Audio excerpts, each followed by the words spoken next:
seats here, we will begin. Thank you all for coming. Good evening and welcome to the first ever candidate forum sponsored jointly by the historic Old Town Association and the Sawmill Area Neighborhood Association. My name is Peter Rice and I'm the editor of Downtown Albuquerque News, and I'll be serving as the moderator this evening. We are here tonight because these two neighborhoods face a set of challenges both today and in the coming years that are wholly unlike those faced by other parts of City Council District 2. The area has in recent years dealt with a pandemic that has hit the tourism industry particularly hard.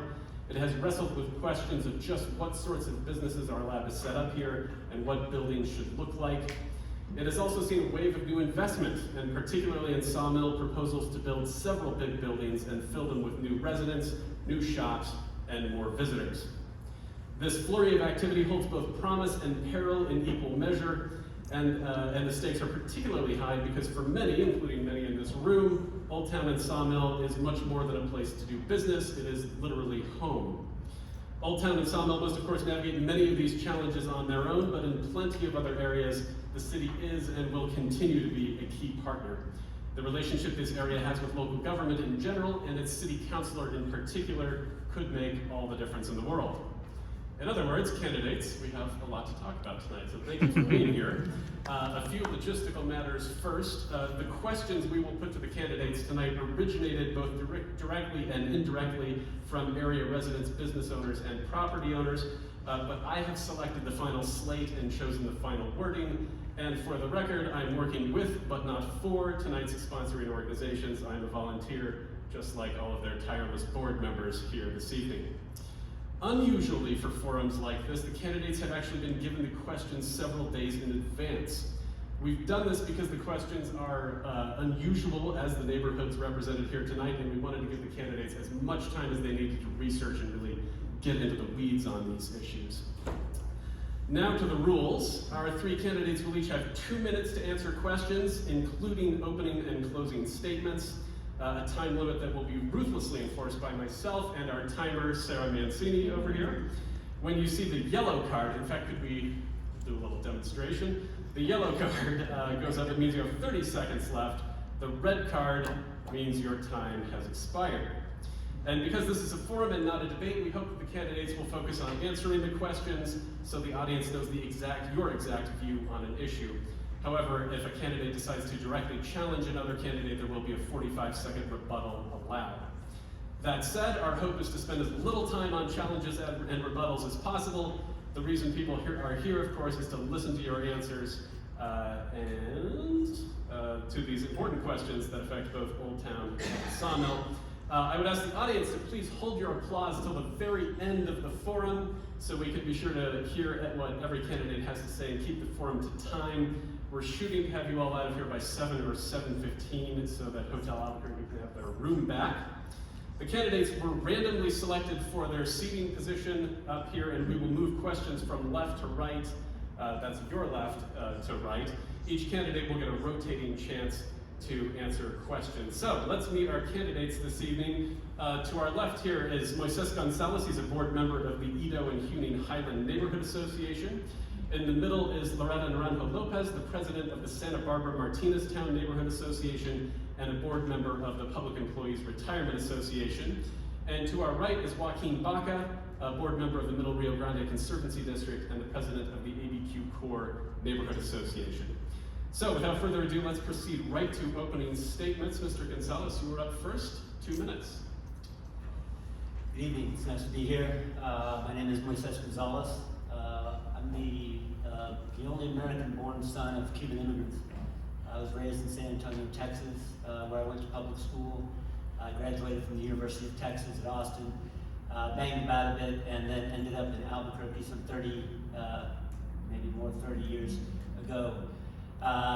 Since I've been in Albuquerque, my first job was as a school teacher. I taught for several years at a parochial school called Queen of Heaven, which no longer exists, and then I taught at Albuquerque High.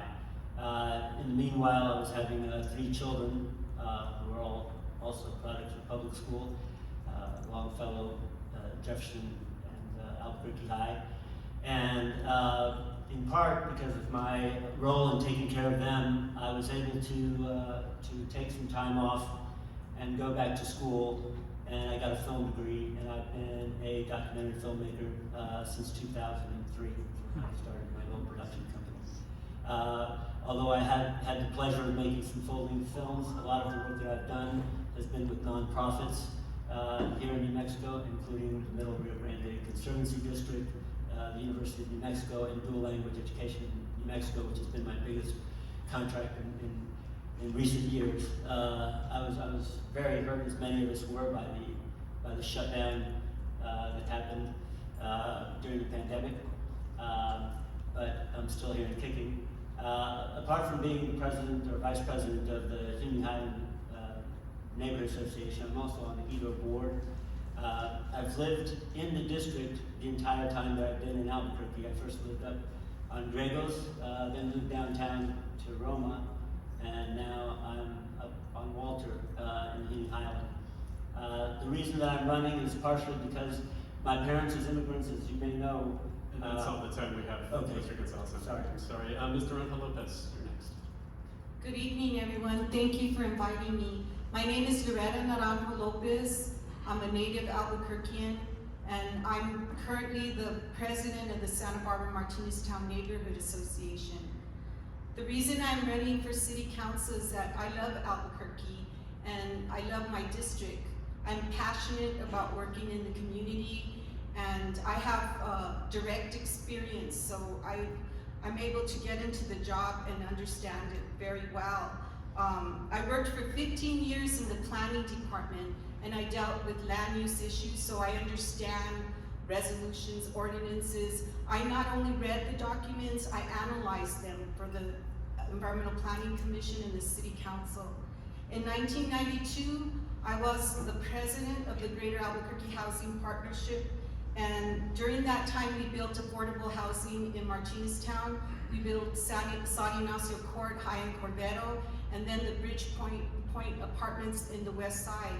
We provided an opportunity for families that couldn't get into the regular market. They were at 80% of the median income, and they were able to get a single family home.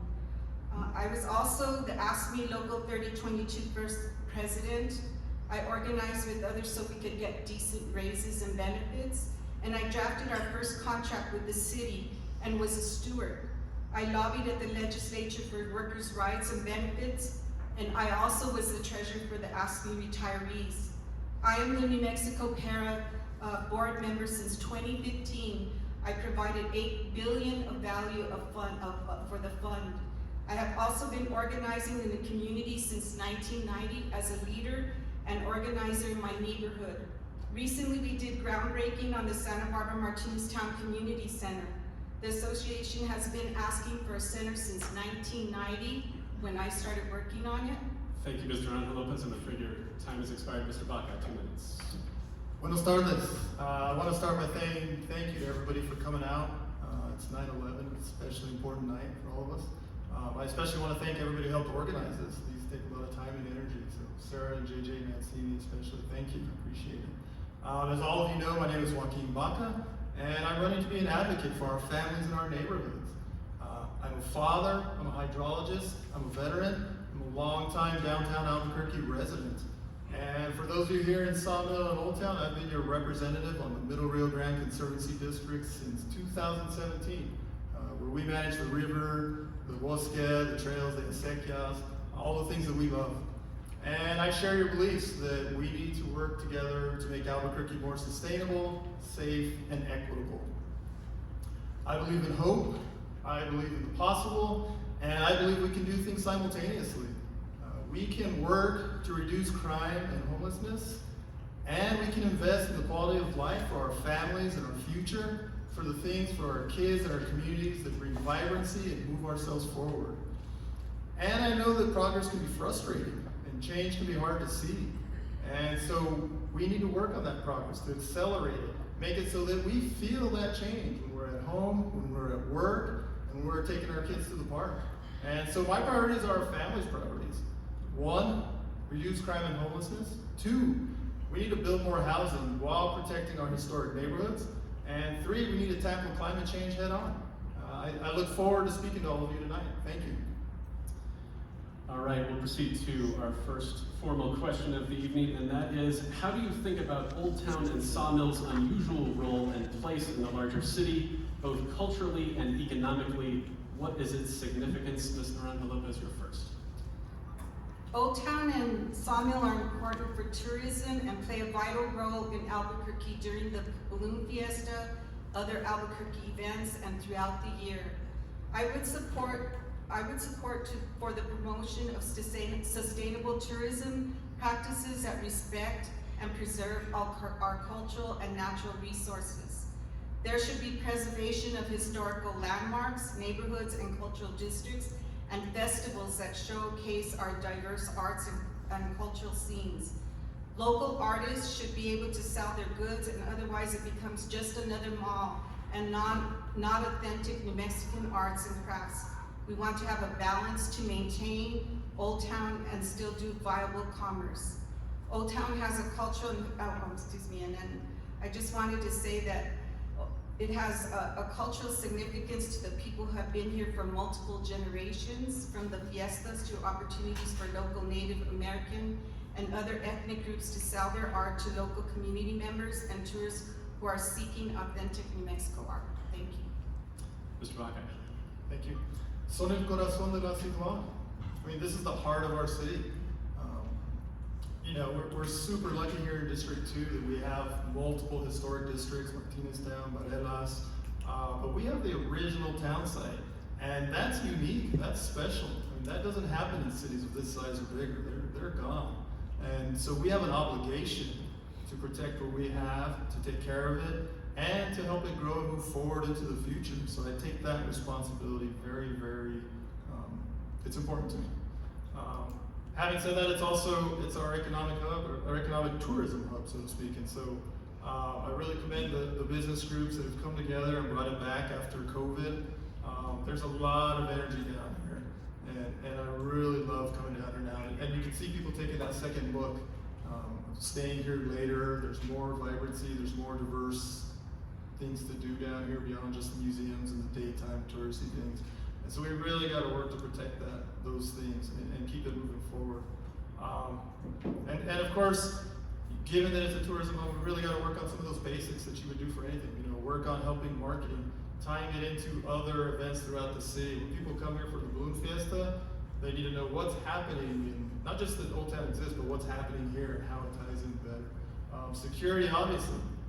People come down here, this is the best of what we have to offer. When they leave Albuquerque, they should only talk about the great things down here. So, yeah, let's keep that momentum going. Thank you. Mr. Gonzalez. So of course, I think we all agree that Old Town is the heart of our city, the cultural heart of our city, and that requires preservation. But I think living in an old neighborhood, I'm also very cognizant of the importance of making historic areas, keeping historic areas vibrant, and not trying to preserve them in amber, if you will. So there have been some very encouraging signs in Old Town recently. There's the small grocery store, which you may be familiar with. There are new restaurants, whether it be Korean food that you're looking for, or Indian food.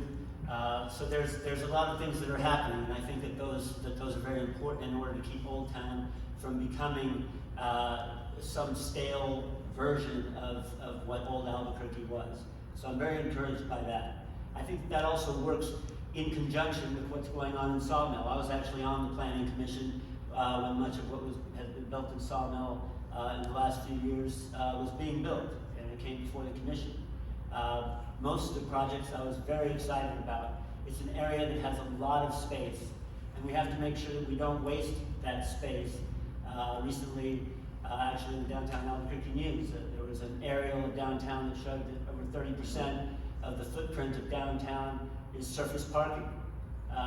There's a lot of land in Sawmill, and we have to make sure that we don't lose it by having an auto-centric model when there are so many opportunities for density in Sawmill of the sort that it's already begun with apartments, and of course because of our housing crisis, it's a perfect place to have apartments that are affordable to people in our community. All right, we'll proceed to the next question. Other council candidates around the city may represent a strip mall or two, but you all are campaigning to represent not one but two major commercial and tourism centers with long and proud histories. How would you balance the very urgent needs of the downtown core with the less urgent but still very important needs of Old Town and Sawmill? Mr. Baca, you're first on this one. I believe this is one of those situations where we can have both. I think this is the barbell of the city, right? They're both economic, residential, tourism hubs, and they balance each other out, and they can be connected in ways through our transit, through our biking, and so forth. So that's not to say that they're the same, because they're not. There's a lot of nuance in there, and we have to be mindful of that. We have to prioritize some of the similarities that they're both dealing with, crime and homelessness. We have to recognize that these are citywide issues. They're not going to be solved at the micro level. We have to deal with them at the big structural level in order to address those little needs down here. That's not to say that we don't address those needs, because we have to, right? A person, you know, it's not a crime to be homeless. At the same time, a person should feel secure and safe in their property. And so those are some of the big things that we'll have to address. On the differences, though, we really have to look at how they are different. You know, I was on the Albuquerque Development Commission, so I've seen all the development that's coming to Sawmill and all those on the empty lots and in the old industrial areas. There's going to be some challenges there because of the increased traffic, the lack of parking. We're going to have to address those and be thoughtful of how we do that. Whereas, you know, downtown, there's tons of parking. You know, as Moisés said, that study didn't even include the underground parking or the fact that a lot of that is structured with, you know, 5 to 6 levels. And so how we develop more housing and the transit, you know, there's no traffic downtown. So how we handle downtown will be very different than here. But I think we can have both for sure. Totally. Thank you. Mr. Gonzalez. Yes, so just to extend on what I was saying earlier, I think that there are some very different possibilities and some ways in which Old Town and Sawmill can and should be developed in a way that is mindful of the historic value of Old Town and the history of Sawmill, and because of those different histories, as I was saying, there are very different priorities that must be looked at. There's when we talk about trying to increase density in the city in general, which is something that we need to do for various reasons, but mostly because we have people living on our streets without homes. There is a need to protect neighborhoods like Old Town, to protect the integrity and the history of a place like Old Town. As I said once again, when I was looking at the master plans that were being developed for Sawmill, the potential there is incredible. It's one of the things that we often forget in Albuquerque is the possibility of infill. This is a very logical place to have many people living, as many as we can accommodate within reason, of course. But it's a place that's close to downtown, that has access to public transportation, and like I said, there's a very highly underutilized land which happens to be contiguous to some very successful tourist and business and hotel amenities. So I think that we need to continue along that path. As I said, protecting Old Town and its history while encouraging it to continue to grow and change, and Sawmill, a more aggressive approach, if you will, to development. And Mr. Lopez to close out the question. I would advocate for specific funding for advertising and marketing of the Old Town area from the largest tax to other local and state funding sources. I would advocate that the city implement a facade and building rehabilitation funding portfolio through an MRA district or other funding. I support local businesses by supporting incubator programs, resources, mentorship, financial needs, streamlining bureaucratic processes and reducing red tape and making it easier for local business to start growing and thriving.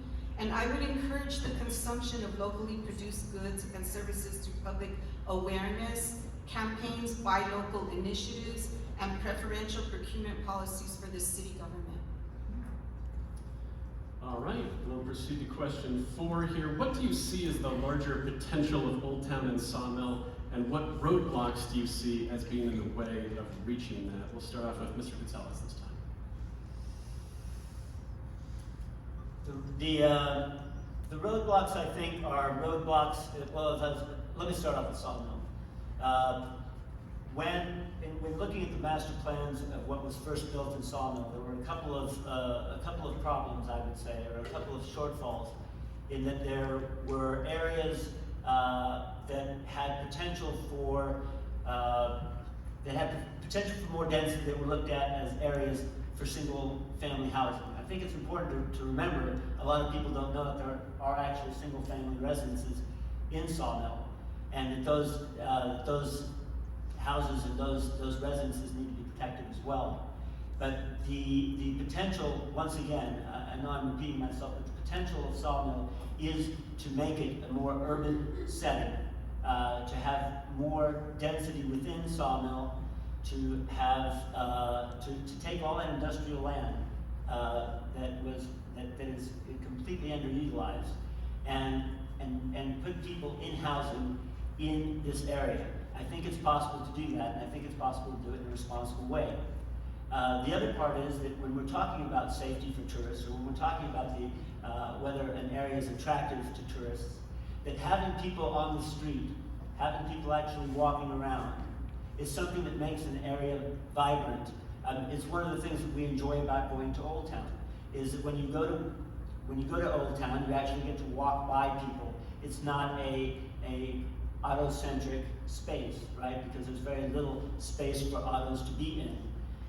So I think the more that we move toward a model where we understand and build along those lines and along that understanding, the better these areas will be.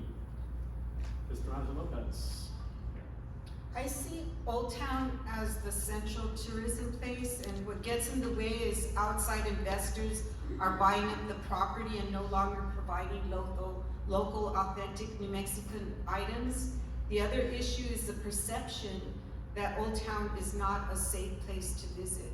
So we would need to market to make sure that people know this is a place to go to.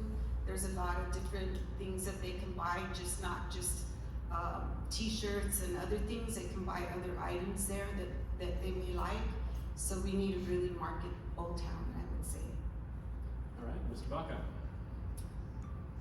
You know, like I said before, there's so much energy right now. There's so many different things happening down here. The restaurants, the markets, hotels, what's coming in, younger entrepreneurs opening things down here.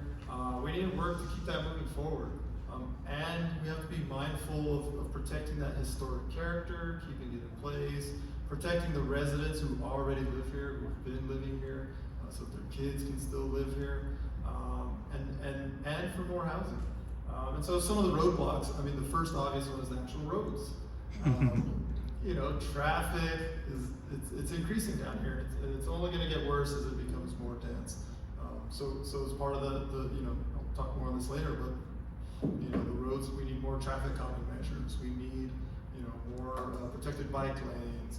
We need road crossings. You know, if you're a driver, that's fine, but you should be respectful of the bikers and the walkers down here. A real simple example, 20th Street. That feels like the primary route connecting Sawmill and Old Town. Right now, it's just this big expanse of a road. You know, we need better parking there that's structured so one car doesn't effectively take up 2 spaces. We need better shade and trees down there. We should have some benches. We should have protected bike lanes. When you're going between Old Town and Sawmill, that walk shouldn't be, you know, I gotta get to the other one. It should actually be part of the experience. And we'll need to do that with all of our roads down here and be mindful how we manage that. So, thank you. And housing. Just how we manage housing is a big one. I think I wouldn't call it a roadblock per se, but with more people coming in, making sure people retain their homes, there's affordable housing, and affordable being not just a studio and a 1-bedroom, but a 3-bedroom, an affordable home that a family can live in. That's important. So thank you. All right, to our next question. Sawmill residents have long been represented by a neighborhood association, and residents of the Sawmill Community Land Trust are likewise organized under that group.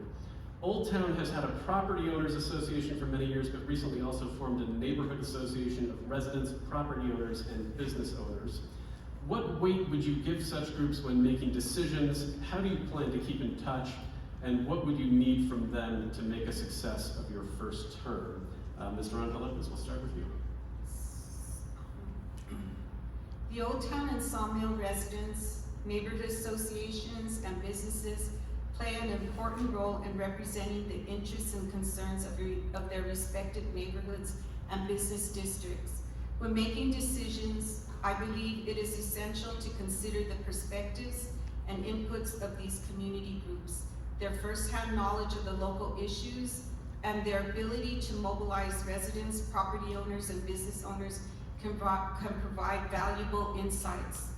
I would give substantial weight to their opinions and take them into serious consideration when making decisions that impact their communities.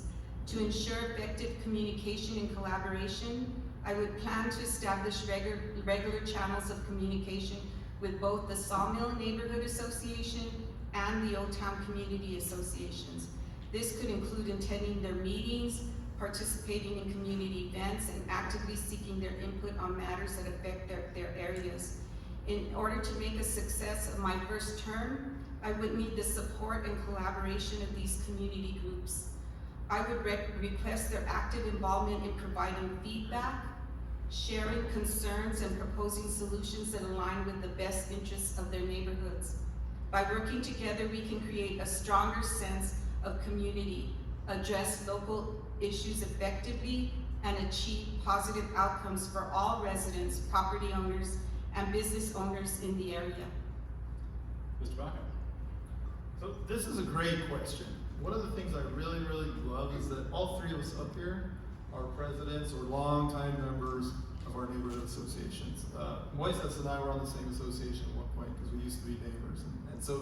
And I say that because it's important. The groups are important. People who put their time and energy into your communities, who volunteer. Who knows the community better than the folks that are out there doing the work? And as president of the Downtown Neighborhood Association, I very much think this is important to listen to the groups that are out there. With the new ordinance, our Neighborhood Association Recognition Ordinance that went into effect last year, our associations now are more democratic because you can't exclude folks from them. They're more equal in the eyes of the city. And so that adds a little bit more heft, and groups can't overshadow everybody. And that's to say, as a counselor, I would go out to as many meetings as I could. I know how important these are and how valuable the time is of everybody who's going to be at those meetings. And I understand the need for two-way communication. A counselor can't be everywhere all at once. And some of these meetings take place at the same time. So we do this now in my group, we always communicate out what we have. And so that's a two-way street. But as counselor, it's, being able to be there, looking for input from folks when we're talking about what changes, when we're looking at annual updates to the ordinances and zoning changes to developments. We want to hear from you. Volunteering doesn't just end after a campaign. That's just the beginning. After that, the expertise out there can be brought in internally. And hey, bring some ideas from outside to help the city move along. And of course, there's the classic, social media, monthly newspaper, all the things you can do. And I always hope to have an open door policy. Reach out to my office. I do that currently with MRGCD, constantly answering. Thank you so much. Time has expired. Mr. González, to close up the question. So I think that one of the important issues that we're going to have to confront when we're talking about the Sawmill area, especially, but also Old Town, is that question of property owners versus neighbors. I can tell you that in my neighborhood in Huning Highland, even though we have a very strong neighborhood association and we've done a lot of positive things through that association, we also have some owners who have had a rather deleterious effect on our neighborhood. They own property, but they refuse to build on that property. In some places, and I saw this great deal when I was on the planning commission, there are property owners who build projects despite the fact that many in the community are against those projects. And so I think that there is a place for neighborhood associations, and that they must be listened to. That they're not just window dressing, because they're the ones who actually know what's going on in their area most intimately. As I said, here in the Sawmill area, well, in the hotel that we're sitting in right now, there are some people who own a large portion of the property that's there. So I think it's important as a counselor to be able to be an intermediary between those owners' organizations and those neighborhood associations in order to make sure that the best possible outcomes are reached. As far as my door being always open, it will be always open. I can say that in my experience in almost 20 years on the Huning Highland Neighborhood Association, there hasn't been one single time that Isaac Benton hasn't showed up when I've called him and asked him to come and address an issue.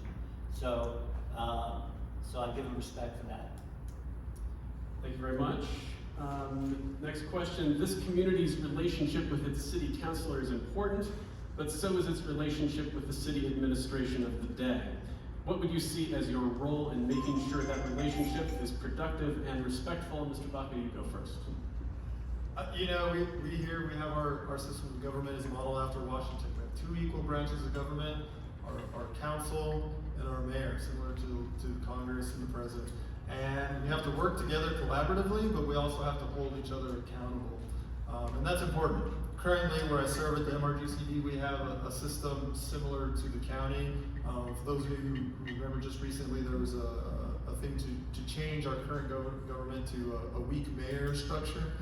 That doesn't work very well. Right now at MRGCD, the CEO can do basically what he wants for the most part. That can be good or bad. And to hold him accountable, we have to find consensus within the group.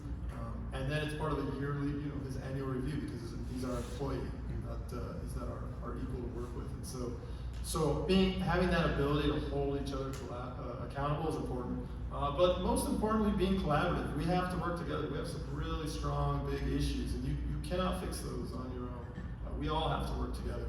To get anything done, we have to be able to work together. And I will say this, through my experience with the Development Commission, all my time in government, which I have, 25 years, and my time on the Conservancy District, learning to work collaboratively, learning to listen to everybody, making sure you're hearing what folks are saying from their perspective, that matters. And that's how you get things done. So, thank you. Mr. Gonzalez. I agree with what Joaquin is saying about the weak mayor, strong mayor question, which has been brought up recently here in Albuquerque. There's a story that I wanted to tell you. When my kids went to Longfellow Elementary School, I was the chairman of PTO, and I was also on the instructional council that was responsible for hiring new principals. We had a great program, and one of the best dual language programs in the state, if not the nation. It was headed up by a woman named Emma Almendares. When she left, there were several teachers who were on the instructional committee who sort of undermined hiring a strong principal because they felt that it was their school and that they knew what they wanted to happen going forward. Unfortunately, without a strong executive, the school didn't function very well. And so we ended up having 3 or 4 principals over a period of 5 years. And it basically destroyed the program. As a matter of fact, there isn't a meaningful dual language program at Longfellow anymore. So, as I was saying, I agree with Joaquin that we need to keep a strong executive. There should be an executive. But also, it's important that the counselors be able to work together and hold the mayor accountable for his actions. We've seen a couple of examples of that recently, where there have been conflicts between the council and the mayor, and I think that the only way that we can have a collaborative and functioning government is by having both of those entities be strong, be mindful, and be willing to take the political chance of holding the others accountable, even if it means losing a battle or two here or there. And Ms. Naranjo Lopez to close out the question. First, it's about building relationships. In order to build relationships, you build trust. I worked with the Albuquerque Interfaith, and I went to the 10-day training that Obama did in Chicago, and they teach us about learning about people from the heart, and then understanding what the issues and concerns are, and then we go from there to trying to resolve them together and understand them, research them, and then learn what it is that's going to take to get the funding or whatever we need to get it done. The other thing is that if we don't agree, how do we come to a middle ground? I worked with the business people in Martíneztown, and our area is really different from most residential areas. We were zoned heavy commercial, so it was very difficult. But we came to an agreement with the business people, and we sat down and started building relationships, and we started working together on coming to an agreement on our sector plan. So it was a big success for us to get that done. And then just reminding ourselves about the work that we're doing, that we all want this community to be healthy, to be safe, and that we want the residents to be protected. And so if we remind ourselves all the time why we're doing this work, I think we can all work together to make that a better community. All right, thank you very much. Our next question. Attracting locals is generally thought to be key to Old Town's success. They provide a stable source of year-round support, but also make it the sort of authentic place that tourists want to visit. What do you think Old Town could do to attract more locals, and what, if anything, could our next city councilor do to help? Mr. Gonzalez, you're first on this one. So as I started saying earlier, I think that a lot of those things are already happening in Old Town. There are some of the businesses that I mentioned, the tiny grocery, Loretta, the sandwich and soup shop that I've enjoyed going to. All of those businesses are steps in the right direction. I think that there was a time when Old Town was becoming, it is a tourist destination, but there have to be limits on how much of what's happening in an area that attracts so many tourists. If there is no local, as the question, if there is no local influence in Old Town, then it just becomes a plastic place that doesn't really represent, our city, and doesn't represent the great history of Old Town. As far as what we can do to help that along, I think that giving opportunities for new stores, for meaningful stores, like I said, having groceries, having restaurants, and acknowledging the fact that we can shape Old Town, that we can move Old Town forward without destroying its character. So that's where I think we just need to support that, the movement that's happening right now. Ms. Naranjo Lopez. So to attract more locals to Old Town and enhance its authenticity for tourists, there are several steps that can be taken. First, the city can focus on promoting community events and activities in Old Town, such as art festivals, live music performances, or local food markets. These events will not only draw locals, but also create a vibrant atmosphere that appeals to tourists. Additionally, the next city councilor could collaborate with local businesses to implement loyalty programs or special discounts for residents. This would incentivize locals to support the establishments in Old Town, fostering a sense of community and encouraging repeat visits. Furthermore, it'd be beneficial for the city councilor to prioritize the maintenance and improvement of Old Town's infrastructure by enhancing walkability, adding more green space, and ensuring cleanliness. Locals would feel more inclined to spend time in the area and recommend it to visitors. Lastly, the city council could work on promoting Old Town through social media campaigns, highlighting the unique experiences and hidden gems it offers. This digital presence would help spread awareness among locals and attract them to explore their own city. Ultimately, by focusing on community engagement, fostering local business relationships, improving infrastructure, and increasing marketing efforts, the next city councilor can contribute to attracting more locals to Old Town while preserving its authenticity for tourists. I just want to mention that Mayor Baca provided a liaison to work with the merchants at Old Town to help with the holiday stroll. My cousin used to run the basket shop, and she was telling me the city provided security, and my understanding they advanced money for marketing, and people she was saying that they provided all these services, so let's Great, do that's it. all If the it was time. done in the Yeah. past, let's do it. Thank you. again. Thank you so much. Mr. Baca, to close us out. So the first thing we need to do is make sure locals can afford to live and work here. You know, a person should be able to say, I've been living here for 30 years, and not feel as if they're going to be priced out or they're going to be pushed out in any way. Our kids should be able to grow up here, leave if they want to, and come back. You know, I used to live next to Moisés. I can't afford to live there anymore. And so we really need to protect that down here for one. The other thing is, you know, there's so much good stuff going on right now with all the young entrepreneurs, all the new restaurants. You know, people want to stay here later into the evenings as opposed to, you know, when I was younger, it felt like Old Town was done and shut down early. And so we got to keep that going.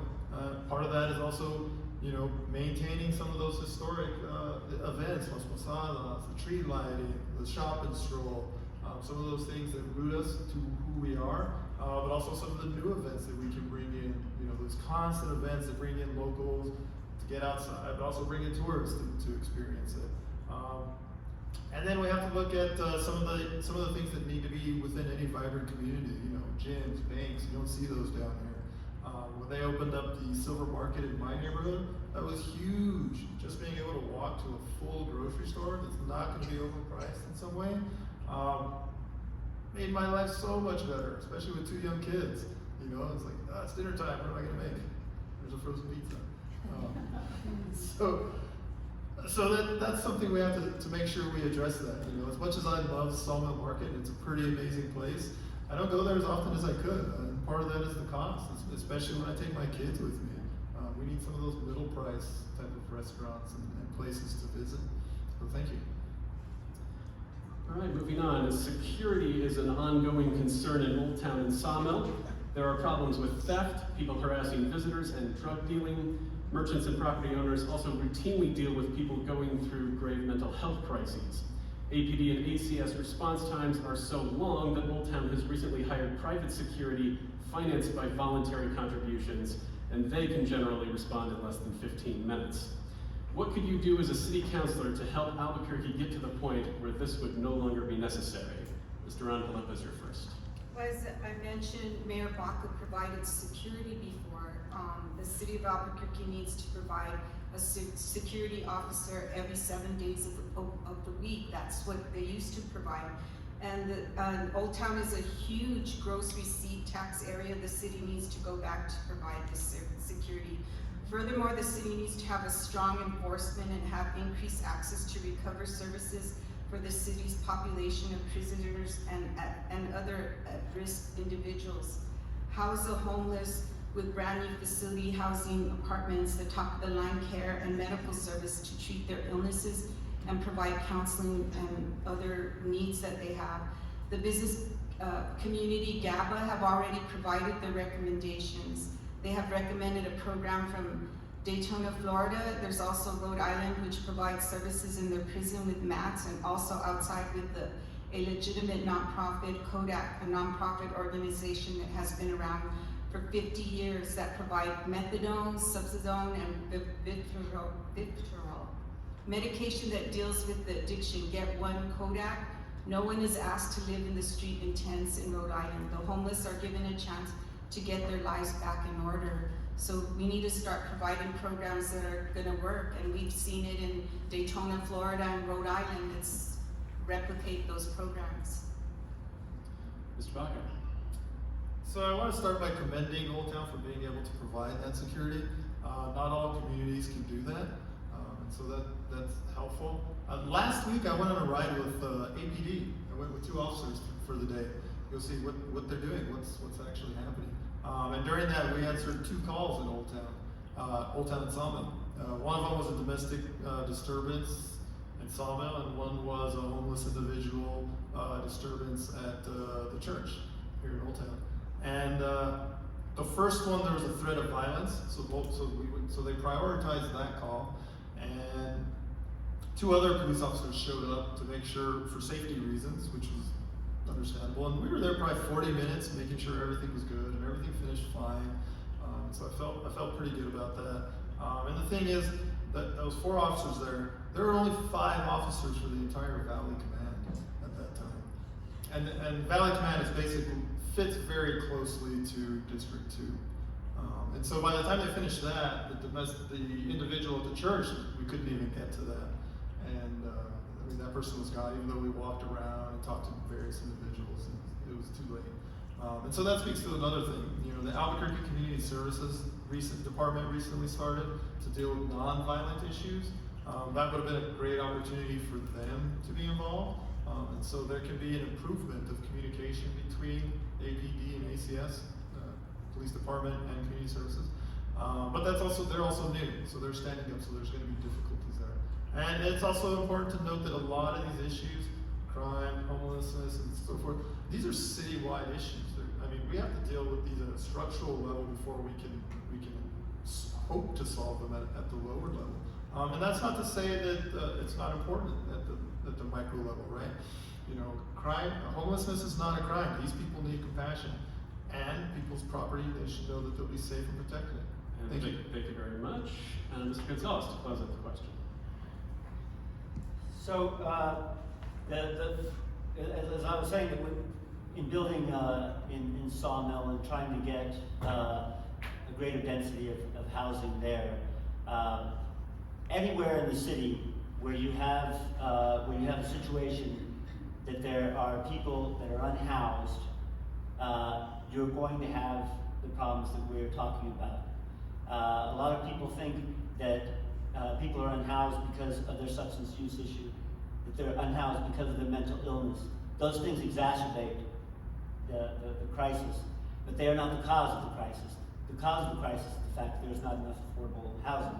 If you've seen how high rent prices have gone in comparison to inflation and in comparison to salaries, when you see that we're, after pandemic restrictions were lifted, that we're going to have thousands of people who are going to face eviction in our city and therefore vulnerable to being on the street, then we're going to continue to have these problems.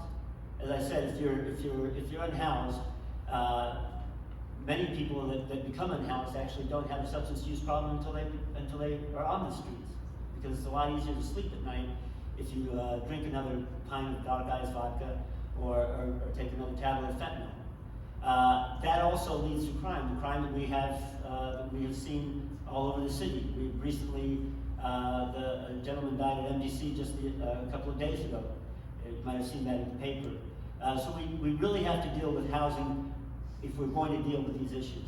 But the other thing that we have to do is, as Joaquin mentioned, we have to really emphasize other alternatives to policing when it comes to safety. And then as far as policing goes, they must really embrace community policing. That means cops walking a beat. That means getting out of their cruisers. As I've said before, community policing does not happen in a speedy cruiser. Thank you very much. Next question. The growing tourism, entertainment, and residential components of Old Town and Sawmill will doubtless put pressure on public amenities like streets, parks, of which Old Town Plaza is actually one, sidewalks, and the 2 city parking lots. Naturally, keeping them up and improving them will not be cheap. How would you approach the process of obtaining money for such investments, either from Santa Fe, the city general obligation bonds, or your own set-aside funds? How would you balance the needs of Old Town with downtown and the rest of the district? Mr. Baca, you're up first on this one. So in terms of money, the state is the biggest pot right now. At the Conservancy District where I serve, every year we go through a process. We prioritize what our needs are. We set up a project planning and implementation study. We look for local matching funds so we can leverage what we have. And then when the legislation starts each year, the legislative session, our lobbyists will go up there and start hitting up the legislators with what our priorities are. And then us as board directors, we go up there, we meet one-on-one with all our legislators. to try and, hey, we need some funding for this, and this is how it's going to benefit our communities and your districts and so forth. Last year we managed to pick up an extra $30 million in capital outlay for district projects. So that's something I would bring to City Council, a process like that on top of what's already done. General obligation bonds, as a councilor, introducing bonds that can be voted on that are going to benefit our district. That's the big one. And of course, collaboratively working with the other councilors as that bond money comes in, and also championing our district, because sometimes we have to fight for some of that money. Let's be honest, right? The Northeast Heights, the northwest part of the city, strip malls and brand new streets and sidewalks. They don't have the needs of our district, and they benefit from our district, right? They come down here for the museums, they come down here for the conventions, they come down here for the bosque and the trails. They should give a little bit more to our district as far as I'm concerned. And then the set aside funds, that's only $1.3 million per year, per 2 years. That's not very much. So we really have to be judicious in how we spend that and use that in ways that leverage other funds for very specific projects. I mean, that's the sort of money where you really want to reach out to the associations and community groups and stakeholders, like, what do you need that's not huge, but that we could get done today? And some of those things is where you would target those funds. Thank you. Mr. Gonzalez. So I agree with Joaquin that the state is that's where the big money is, and so we need to pursue projects, pursue money from the state in order to build infrastructure, in order to maintain infrastructure in Old Town as well as in Sawmill. However, the other untapped source, I think, of possibilities are the people who want to develop in the Sawmill area or in Old Town. If you're going to build market rate apartments, then you need to have a responsibility to the community and build affordable housing as well. In many places around the city and the state, TIDs are used, where you get developers to pay for infrastructure and then claw it back through taxes later on. I think those are opportunities that we could use as well. But as far as the set-asides go, I would just say, I think that we need to use those judiciously, certainly, but we also need to make sure that they are used and they're used effectively. Once again, when thinking about set-asides that have been used in the city or projects they are used for, it's important that they be leveraged with other projects, with developers' funds, with state funds, with federal grant money, in order to get the most bang for the buck from those. However, they're also important, set-asides are important for small catalysts that can come to a neighborhood and can actually make a difference in moving a project forward, or in bettering the security or the walkability of a neighborhood like Old Town. And Mr. Angel Lopez. I would obtain money from the federal government and the New Mexico legislative branch, general obligation bond, or set-asides. I would balance it equitably. The district all has its needs, and there will need to have prioritization. The community will need to come together and decide, and there will definitely be emergencies, and these will need to be ahead of all other projects already in line. Okay, with that, we're on to question 10 already. The most successful historic districts and tourism centers are typically backed by formal institutions with staff whose job is to promote the area and manage relationships both internally and with local government. Under what circumstances would you support an effort made by Old Town Sawmill or both to form a Main Street organization, a business improvement district, or some other entity that could serve this role? We're starting there with Mr. Gonzalez. Well, obviously, I would support having a Main Street project with Old Town or with Sawmill. We've seen that it's had some success, as you said, around the country. I'm originally from San Antonio. I just went back recently to visit my family, and as you know, San Antonio has become an incredible tourist destination. and they've really been effective in making making the best of their amenities, in taking what is the best of the historical and cultural aspects of that city and promoting it. I think that there is no reason that we couldn't do that with Old Town. As we know, it's already a popular destination for tourists. However, we do have limitations as far as space. Once again, we come back to the question of transportation and automobiles. How does one increase the number of tourists coming to Old Town when there is no more parking space to be had in the vicinity?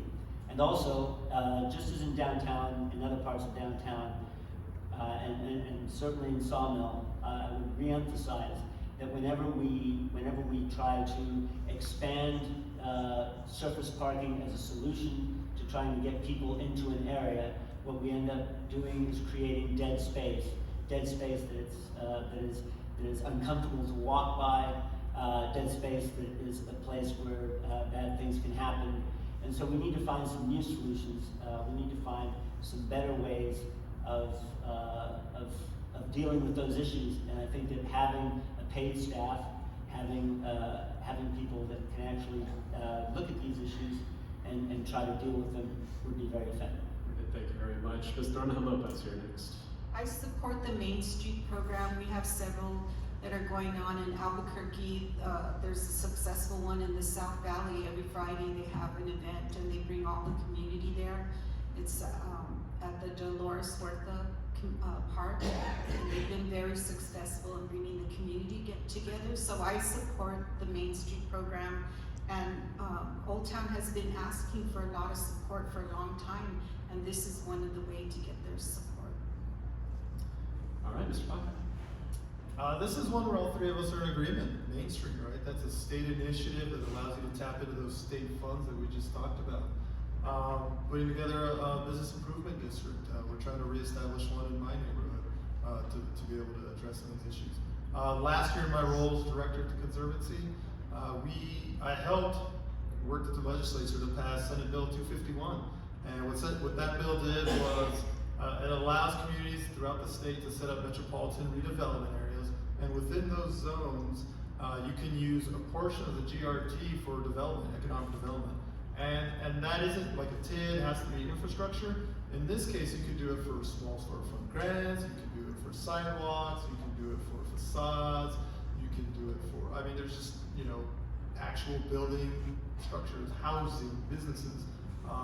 And so setting up an MRA down here needs to be a priority, I think.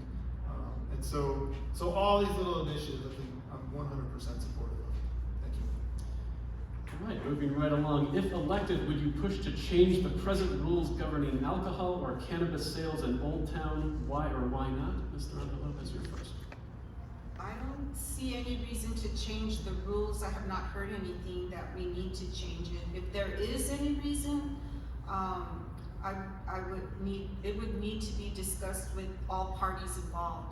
The city, the residents, businesses, and concerned citizens. Ms. Baca. Thank you. Well, so Old Town has always had special rules for alcohol. The current rules seem to be working, especially the micro liquor licenses. My personal favorite is Sheehan Winery. They use Middle Rio Grande water to grow their grapes. So that one I'm good with. In terms of cannabis, in the downtown area where I'm at, our association, we're regularly we're inundated with requests for cannabis retail. We also got one for cannabis manufacturing, which was kind of unique and different. And there's a lot of contention there with the manufacturing. None of us even knew what's the position to take on that. That's likely going to be located on 3rd and Central. In any case, for part of the rules for that is all the setbacks. You can't be near a school, you can't be near a church, you can't be near other retail outlets. And so how that would look like for Old Town, because it's such a small center, especially with church right in the middle. We'd have to look at that. But I'm open to looking at the permitting for Old Town, if that's what the neighborhood wants. So. Mr. Gonzalez?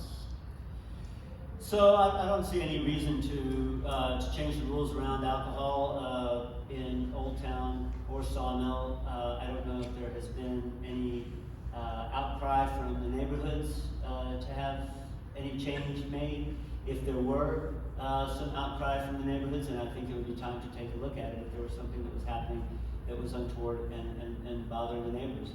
As far as cannabis goes, you know, I'm in favor of legalization. I think that we saw the terrible things that happened across our country, not just here, with people being incarcerated, especially people of color being incarcerated at high rates for marijuana possession. So I was in agreement with that. However, and I can't recite the legislation chapter and verse. It seems that somebody missed the part where it said maybe we shouldn't have one everywhere. I think there are too many of them, and so I think that we should probably try to find a way. I know that it's difficult because if you say we're just going to have, you know, like a medallion system where you're just going to have 100 of them, the big money was going to come in and take all the spots, and there weren't going to be any local producers that were going to be able to actually have a business. But on the other hand, this sort of every spot, that, you know, we don't want to have a city that's made up solely of cannabis stores, tattoo, and hair salons. Those things are all good. I'm just saying that they're very often go into neighborhoods, into empty spaces, because there's very low overhead for them to get started. And so I think there is some looking to be done as to how cannabis should be controlled, and certainly in the Old Town and Sawmill area. All right, very good. Moving on. The city has big plans for both Rio Grande and 12th. If elected, would you push to change any of those plans? Please specifically address the proposed roundabout at Mountain and Rio Grande. And we'll start with Mr. Baca. So I've always been a bit of an urbanist and a big fan of the Complete Streets program that these plans are modeled on. You know, 12th Street plan, that one, my understanding is it's fully funded at this point. It's going to be breaking ground pretty soon. I've looked at the master plan there, the same thing, right? Slow down the traffic through that stretch, make it walkable, make it a little bit more pedestrian friendly. I fully support that. Rio Grande changes are going to slow down traffic, make it a little bit more calming. We absolutely need an actual crossing in Hollywood. I was putting up a sign over there at the I-40 in Rio Grande the other day, myself and my kids, and it's a little bit harrowing crossing those streets. I put it on one corner, and it's like, you know what, it'd probably be better on the opposite one for folks to see. So we walked the whole thing. That's designed to move cars, not for people to be walking. And so this plan will address that. The roundabout, you know, I know there's a ton of controversy at the Candelaria on Rio Grande, and as it turns out, it's great. You know, I drive through there, there's fewer accidents, that's shown. Moving through there's quicker. You know, you don't have to worry for people who don't know how to use a four-way stop. It's worked out, and I think the similar model right there, because that's a big choke point now. You can see it in Mountain and Rio Grande. I think that'll work out great. The other thing, you know, with the rail trail that's coming in, you know, that's going to connect all of our communities in a really great way. But that means there's going to be more bikes and pedestrians out there. And so we really got to work to tie that in so that people feel safe and they can make these crossings. The locals and the local surrounding and residential areas can come into Old Town and Sawmill and feel safe crossing Rio Grande. So, thank you. All right, Mr. Gonzalez. So yes, of course, I think that both of what's happening on 12th Street and what's happening on Rio Grande are very good ideas. I think that we need to do more of that. I think that Joaquin points out an important problem, though. When we talk about putting in infrastructure that is going to be used by pedestrians or is going to be used by bicyclists, connectivity is one of the big problems that we have. So there's very little use in having 200 yards of bicycle infrastructure, or even in some cases, when I was on the Planning Commission, I was also on the Greater Albuquerque Bicycle Advisory Committee at that time, and we were looking at infrastructure on Coors Road. And there were some very nice bicycle lanes put in, and there was some talk about how to make tours pedestrian friendly. Well, if your curb cuts are a quarter mile apart, it's very difficult for anybody to actually have a pleasant walk when you're having to go half a mile to get to another store. So it doesn't work. So we really need to look at how it's integrated into the entire system. When the 50-mile loop came up when I was on the planning commission as well, and on the bicycle advisory committee. I was just aghast that the mayor at that time, Barry, was bringing this to our committee and saying, look, we have this little piece of paper with a little red square. We'd like you to promote this 50-mile loop. Well, as you know, it's pretty much unused. It never really came to completion exactly. I've ridden it before. And so whenever we do any of these infrastructure projects, we need to be careful about how we do them. As far as roundabouts go, I don't know how they got associated with communism in this country. That people think that they're some red scare. They work. They keep accidents from happening. They keep crashes from happening. Thank you very much, Mr. Naranjo. So I guess the first question is to ask the residents and the people that live by here what they want to see first. I'm working with the state highway. They want to make changes from a stadium all the way to Lomas, and they've met with us. They're going to be meeting with us this month, and they've come to us to ask us what they want to make changes and what we think of those changes. And I think that should be first by the city of Albuquerque. We know that roundabouts don't always work everywhere. Like they proposed one at 5 Points, and they analyzed it, looked at it, so it needs to be analyzed very carefully, and they said it would not work there. So we need to make sure if they're recommending a roundabout at Rio Grande and Mountain Road, is it gonna work? And so, and before that, ask the residents and the people that go through this area if that's what they would like to see there, because they're gonna be driving it and they're dealing with the traffic every day. And I know how that traffic is every day because I go to my mom's in Duranes, and so Rio Grande is heavy with traffic and it's very difficult to get out. And so is this gonna make it even more difficult by holding up traffic around there? So I don't know, we need to analyze this carefully.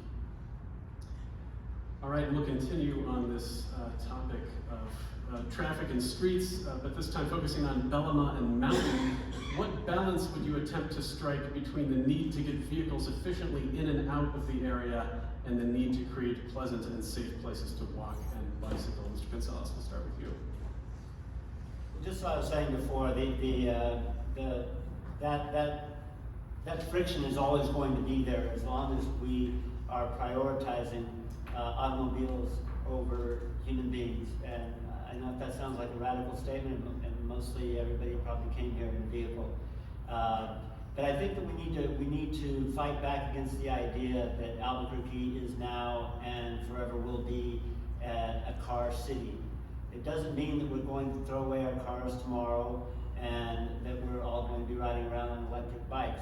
But if you believe, as I do, that we have a serious crisis, a climate crisis, that is being fueled by our wastefulness, not just as far as automobiles go, but the wastefulness of our American society, where we throw about 40% of the food that gets put on restaurant plates into the garbage.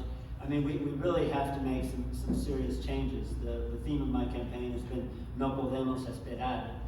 We can't wait. And so we have to make some real changes, and some of those changes mean making streetscapes that are friendly for people to walk. It also means having, as Joaquin mentioned, the Silver Street Market, which is the most proximate market to my house as well, even though it's a bit farther than where Joaquin is walking from. We can't make those changes unless we actually have small grocery stores, small businesses that people can walk to, so that they don't feel like they need to go to a big box store just to pick up a quart of half and half. So while we're going to have to continue to design streets that will take traffic, as you were talking about with Alma, I think that we need to start prioritizing more and more the possibility of humans walking through these spaces and bicycling through these spaces and moving on public transportation through these spaces instead of using individual cars to get everywhere. All right, Ms. Naranjo Lopez. So, I would, as my experience with the Industrial Areas Foundation and Albuquerque Interfaith, and as a union organizer, I would first meet with the neighborhood associations, residents, and business owners to see what they recommend. And I would ask to seek funding for this, from the city of Albuquerque to require sufficient parking for the area businesses and encourage park and ride and efficient transit system. That it's, you know, every 15 minutes and that people can rely on them and that they're safe. So that we have security in the buses and they make them safe. So that's what I would encourage. All right, Ms. Baca. You know, there's a reason Moisés and I are neighbors. We're the same on this topic, to be honest. Step one is making it so a person doesn't want to get in their car. You don't need to. You can go to the bank, you can go to the gym, you can go to the theater, you can go to the grocery store without having to get into your car. And for here, especially with the density, that's perfect for that sort of thing. So we really need to incentivize and help support that, right? Silver Market wasn't just created. The city Albuquerque Development Commission provided a lot of support and funding. They gave them tax abatement. They required affordable housing in there, right? If you're getting city money, anything that gets developed should have a mixed use of income. You know, everybody should be able to live there. So we need to prioritize and help support those through city funding activities, public-private partnerships, as I would say. The other part, our streets need to be, you know, they can't be just car-centric. You can be a driver and yet fully respect people on bikes and pedestrians. And so our streets need to look like that. Belma and Mountain are a little bit more of a challenge, I would say, than say Rio Grande or 12th Street, because those are just big streets that need to be calmed down. But we can be real thoughtful about that planning process and how that's going to look. And then I just use myself as an example, right? I live downtown. I walk to the grocery store. I walk everywhere. I don't need to use my truck. I can take my kids to school on the bus. I used to do that all the time with the D-Ride. I love that. I ride the train to my mom's house in Loretta. She lives at the stop there. I just walk over and hop in right now. Everybody here in this community should be able to have that same type of experience. All right, one more transport question around this. So the question of where people visiting all of the existing and future attractions of the area will park, where they will park, is sure to keep coming up. What do you see as the city's role in managing parking at the two public lots bracketing Old Town and on the area's streets, particularly spillover parking in the more residential areas? Ms. Naranjo Lopez, we start with you. So the city of Albuquerque should make sure people have areas to park. If we are overdeveloping the area, there needs to be studies to understand what is needed to deal with this overdevelopment. Park and ride should be one of the solutions, as I suggested earlier. And my understanding, the city, my cousin ran the basket shop, and she said the city had proposed many years ago to build a parking structure at the lot at the corner of Central and Rio Grande. Start by getting this funded for the parking facility. That's my recommendation. All right, Mr. Baca. So the city should continue managing the parking structures. If there isn't security there, they should have some for sure. I think that's important, especially here in the tourism hub. In regards to the streets, a combination of, you know, paved parking on our commercial avenues, right? 20th is kind of the easy example. You know, it's not structured, there's no meters, people leave their cars there all day, and the parking is wonky, so you don't even fit as many cars there as you could. So we need to do that, you know, parking study through those major commercial corridors. In terms of residential, because of the amount of infill that's coming and the density that already exists, we probably should look at the city's current parking permit system. When I lived in EDo, we had to have that. We'd go down, and it wasn't an issue. You just go to the parking department, show them you live here, and then they assign you parking permits. And that was actually really helpful. And, you know, initially I was like, do I really have to do this? And yeah, I did. And it wasn't hard, and it helped. And so something like that's probably going to happen down here for sure. So, thank you. Mr. González. So yes, the city should continue to manage whatever parking there is around Old Town. As I said earlier, the idea of shoehorning more parking into Old Town, I'm not sure where you would put it. Perhaps some of you have some ideas about where more parking could go.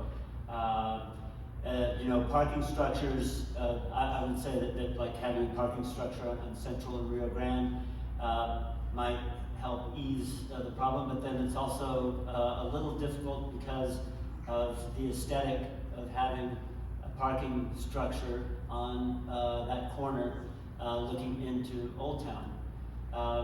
Once again, we're caught in that, you know, in between a rock and a hard place where you want more people to come to Old Town, or if you want more people to come to Old Town, as Loretta has been saying, I think the neighborhood is the one that should ultimately decide how those questions are managed. But we're probably going to have to find some different ways to get them here. You know, there is the possibility of having, you know, there's so much space across the street in Sawmill that, you know, if you are building apartment buildings, for example, one of the things that's been found to keep from eating up ground with surface parking is to have pedestal parking under apartments, so that you actually have housing above, you know, above the parking lot rather than having standalone surface parking. As far as the permit program goes, I hate to disagree with Joaquin, but in Huning Highland, the permit parking program has been a problem. It's a lot of P's. And it's because there is actually on-street parking between Central and Hazeltine. There's something like 1,500 on-street parking spaces. In urban areas, we need to use urban parking solutions. I'm afraid that's all the time we have. Thank you so much. Switching gears away from transport, the city has been a key partner to the Sawmill Community Land Trust ever since it began. If elected, would you push to change anything about the relationship or the larger mission it supports? Mr. Baca, we'll start with you this time. So Sawmill Land Trust is a nationally recognized program. It's amazing. It should be spread throughout the city in different areas through our historic networks, our communities, and so I don't really see any changes on that per se. And some of the great things about that, Debbie O'Malley, our former county commissioner, former city councilor for this district, who I'm honored to have her endorsement as one of the founders. I mean, that turned an area that was primarily industrial into what it's become today, and which is also protecting the historic residences here. So I don't see anything to change on that at this point. That said, I'm always open to input from the group. We can always improve something. Thank you. Mr. González. Yes, I'm not going to try to sit up here and pretend that I'm a big, that I have a great deal of knowledge about the Sawmill Land Trust. The devil is always in the details. However, I agree with what Joaquin said, that it was an opportunity to take land that was underutilized. Not only was it an industrial area, but it was a dying industrial area, a place that was underutilized. And so I think that the initial wave of what has been built and what is on the planning side of what will come next has been very effective. I think that we have to continue to be careful if there were to be any changes. Is that we have to be cognizant of the issue we were talking about earlier of putting the priorities of landowners and developers before the priorities of the people who are actually living in the area presently. So that's the only thing that I would say I think really needs to be looked at and with care. And Ms. Naranjo Lopez.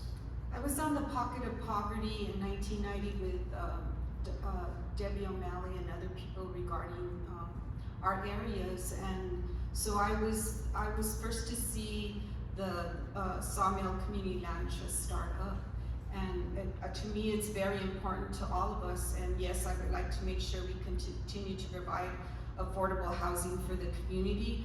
But I would like to see the Sawmill Community Land Trust expand outside into other boundaries so we could have this type of program in our areas, because we're seeing that our communities are being bought by investors. So I would like to see that happen. I would just like to make sure that we have mixed, diverse housing, and I think that's what Sawmill Land Trust provides. It has single family, and then it has apartments, and then it has a workforce, work house where you live and work in the same place. So I think we need to replicate that throughout the city of Albuquerque. It's a really good program. All right, thank you very much. Now we'll really switch gears and ask you if you could share some fun personal story or memory of a time you spent in Old Town and or Sawmill. Mr. González, you're up first. I guess I should have taken more time preparing for this question.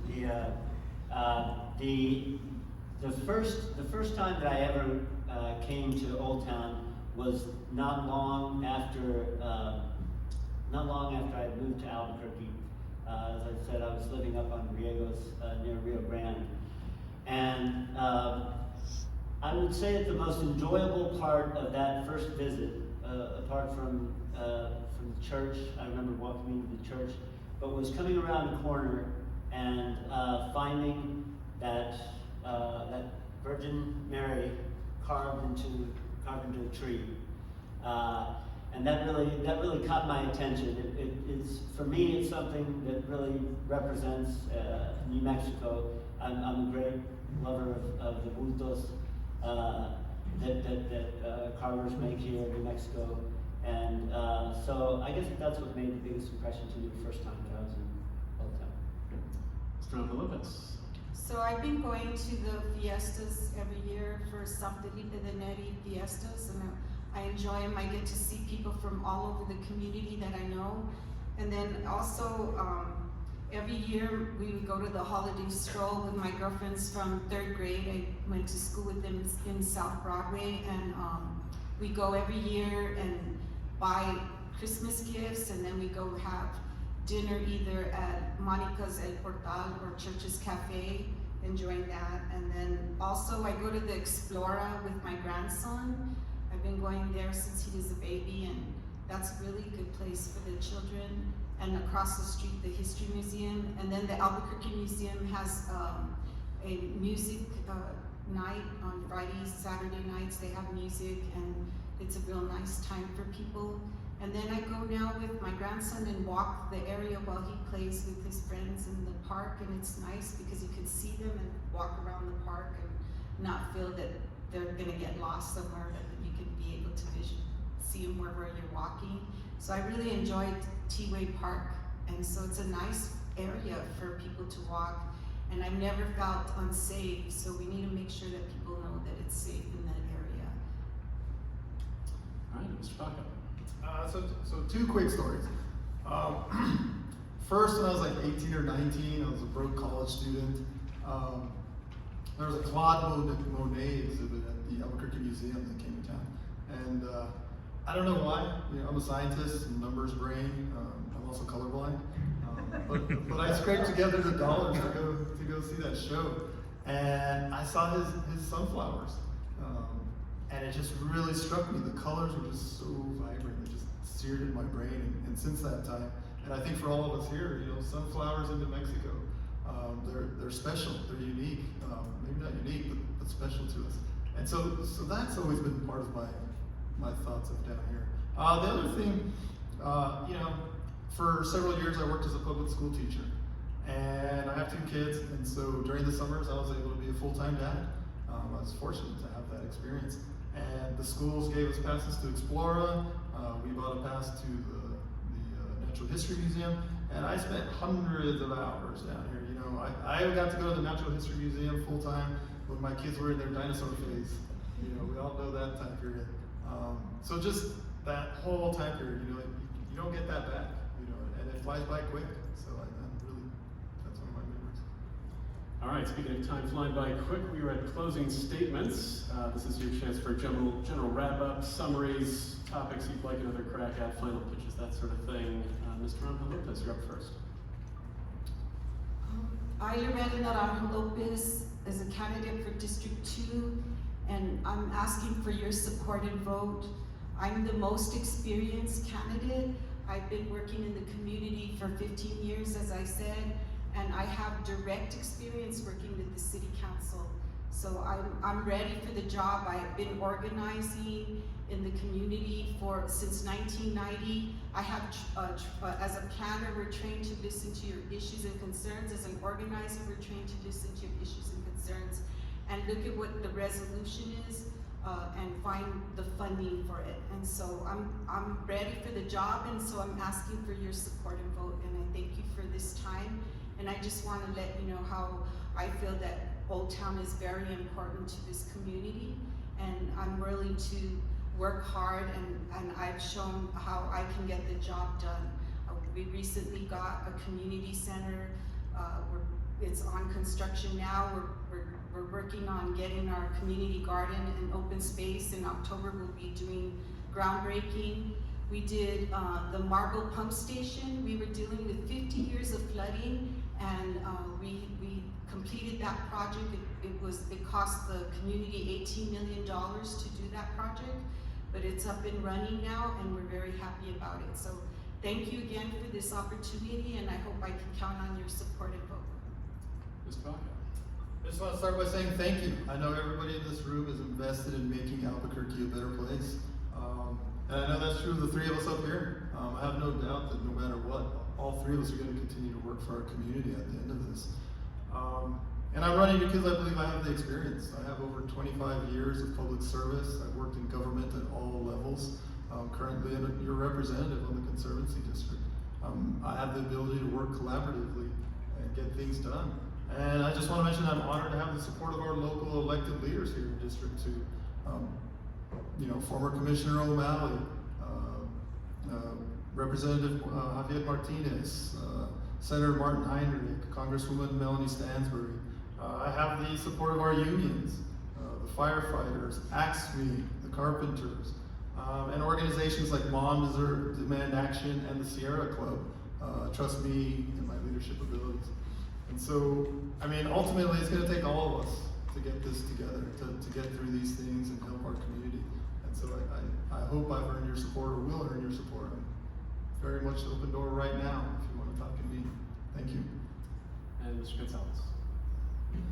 As I said earlier, when I decided to run, I chose No Podemos Esperar, we can't wait, as the theme for my campaign.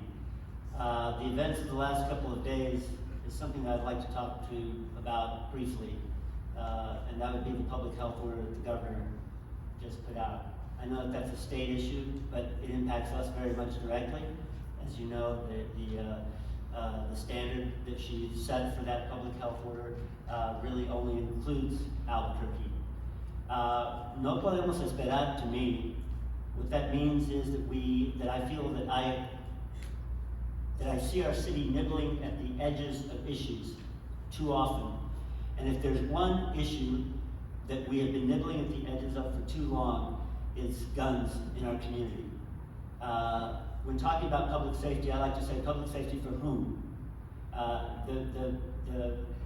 Whether you think that it's going to pass constitutional muster or not, or whether it can be enforced. And there are some of the provisions that I've read that I'm not very much in agreement with already. But the conversation needs to be had, and it needs to be had right now. Not only the young person that was shot at Isotopes, but the young children that are being shot all over the city all of the time, whether it be from accident, whether it be from fights that used to be dealt with haymakers and bloody noses behind the gym, where now they are actually shootings.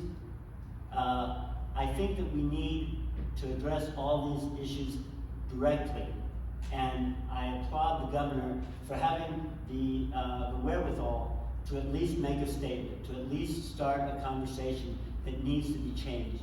We can't continue doing the same thing that we've been doing. No podemos esperar.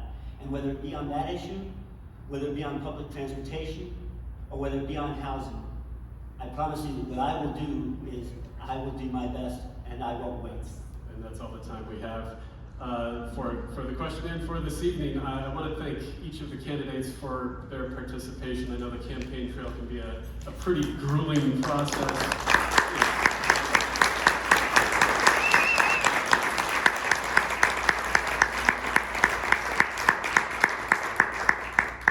It can be a very grueling process, the campaign trail, and the job you want is certainly not glamorous, but we truly do appreciate you taking the time to answer a set of questions that are probably pretty far off the beaten path from what you normally get at those occasions.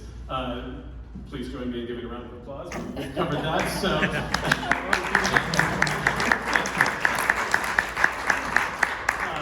A special thank you also goes out to the Historic Old Town Association and the Sawmill Area Neighborhood Association for sponsoring tonight's event, and to the Hotel Albuquerque staff for the use of their venue. And don't forget, if you'd like to hear the candidates discuss the issues affecting the rest of Council District 2 and the rest of the city, I'd encourage you to attend the Greater Downtown Candidate Forum coming up on September 26th at Fusion. It is sponsored by Fusion and Downtown Albuquerque News and will be moderated by Dr. Rudy Garcia. Please visit downtownalbuquerquenews.com/election23 for details. And finally, don't forget to vote. The election begins on October 10th and concludes on November 7th. Between voting at home, same-day registration, and the fact that the earliest voting happens literally a few blocks away at Lomas and 15th, it really couldn't be easier. Check nmvote.org for details. That's nmvote.org. Thanks for coming, and we hope you have a great evening. Thank you. If I could just do a quick show.